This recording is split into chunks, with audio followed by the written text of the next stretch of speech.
Existe um tipo de dor que não vem do esforço, não vem do treino, não vem da exigência do mundo. É uma dor mais silenciosa, a dor de voltar para si. Porque voltar para si não é apenas se cuidar. Voltar para si é encarar o que foi deixado para trás dentro de você. É admitir que em algum ponto você se distanciou, que você começou a funcionar, a cumprir, a resolver, mas parou de se escutar com a mesma honestidade. E quando você tenta retornar ao seu eixo, você não encontra um conforto imediato. Você encontra fricção, você encontra resistência, encontra um tipo de verdade que não dá para suavizar. Muita gente fala sobre autocuidado como se fosse um gesto leve, como se fosse apenas uma pausa agradável, mas na prática, retornar para si exige coragem, porque você começa a perceber as partes de você que foram sendo abandonadas em troca de sobrevivência. Você percebe o que aceitou sem perceber, percebe onde você se calou quando deveria ter se posicionado, percebe como, em nome de ser forte, você foi se tornando ausente de si mesmo. E essa percepção dói porque ela não acusa o mundo, ela aponta para você. Ela mostra que, em muitos momentos, o que te afastou de você não foi o que aconteceu, foi o que você escolheu sustentar depois do que aconteceu. Voltar para si dói porque exige interromper o automático. Exige desacelerar internamente para notar o que estava sendo ignorado. E quando você desacelera, você encontra coisas que não são bonitas de ver. Você encontra cansaço acumulado, você encontra contradições, você encontra escolhas que você sabe que não te respeitam, mas que você repetiu mesmo assim. Você encontra distância entre o que você diz que acredita e o que você vem praticando. E a dor não é uma punição, é um sinal. Ela mostra onde está a desconexão. Mostra o lugar exato onde você precisa se reencontrar. Existe um equívoco comum de pensar que voltar para si é retomar uma versão antiga.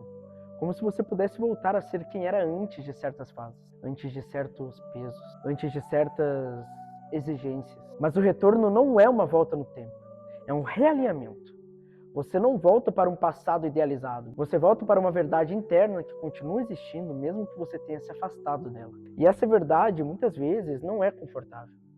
Ela pede ajuste, ela pede renúncia, ela pede decisões que você vinha adiando. Ela pede que você pare de se enganar com desculpas elegantes. Voltar para si dói porque te obriga a rever o que você vinha chamando de normal. Às vezes você normalizou viver cansado, normalizou viver no limite, normalizou não ter tempo para o que te sustenta, normalizou estar sempre respondendo demandas, sempre disponível, sempre resolvendo.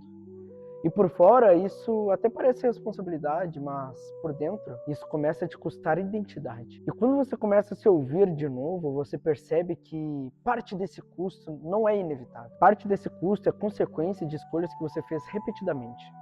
E reconhecer isso dói, porque tira a ilusão de que não havia alternativa. Existe também uma dor específica em perceber que você se acostumou a se abandonar, a se colocar sempre por último, a usar o mundo como justificativo para não se cuidar internamente. E quando você decide voltar, você percebe que não é um ato único, é uma reconstrução. Você não se reencontra em um dia, você se reencontra na repetição.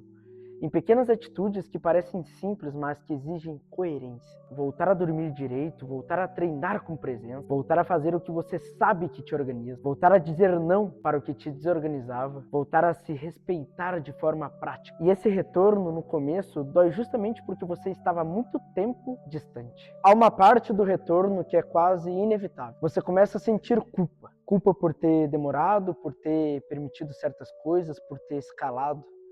Mas a culpa, se for usada do jeito errado, vira peso inútil. E a maturidade aqui é entender que não é sobre se punir, é sobre corrigir. Você não precisa carregar culpa como prova de arrependimento. Você precisa usar consciência como direção. Voltar para si não é lamentar o tempo perdido.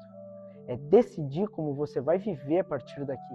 Essa fase também revela um detalhe importante. Nem tudo que te afastou de você foi ruim. Às vezes foram responsabilidades legítimas, fases difíceis, exigências reais, a vida cobra. E há momentos em que você precisa atravessar com firmeza.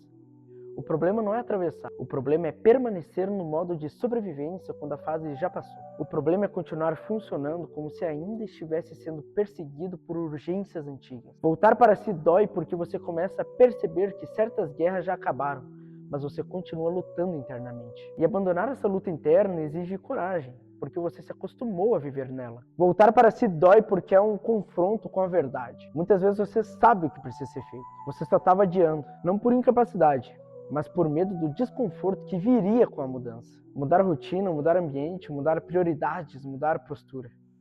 E o retorno sempre cobra isso. Se você quer se reencontrar, você precisa parar de sustentar o que te afasta. Não existe reencontro sem corte.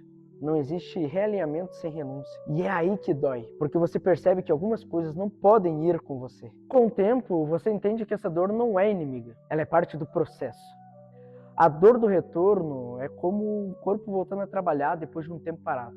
No começo, tudo parece estranho, pesado, desconfortável, mas não porque você está piorando, é porque você está voltando a sentir. Você está saindo da anestesia. Você está voltando a se perceber. E perceber nem sempre é agradável, mas é necessário. E há um ponto em que essa dor começa a virar algo diferente. Ela começa a virar estabilidade. Você começa a se reconhecer de novo em pequenas escolhas. Você começa a confiar um pouco mais em si mesmo, não porque está perfeito, mas porque está presente. Você começa a sentir que a sua vida volta a ter assinatura. Voltar para si dói, mas permanecer longe de si custa mais caro. Essa é a diferença que, com o tempo, fica impossível de ignorar. O retorno não é um momento heróico, é um compromisso silencioso. É você dizendo, na prática, que não vai mais se deixar para depois. É você voltando a se escutar, voltando a se respeitar, voltando a se escolher, mesmo que isso exija desconforto. Porque, no fim, o que você está construindo não é apenas desempenho.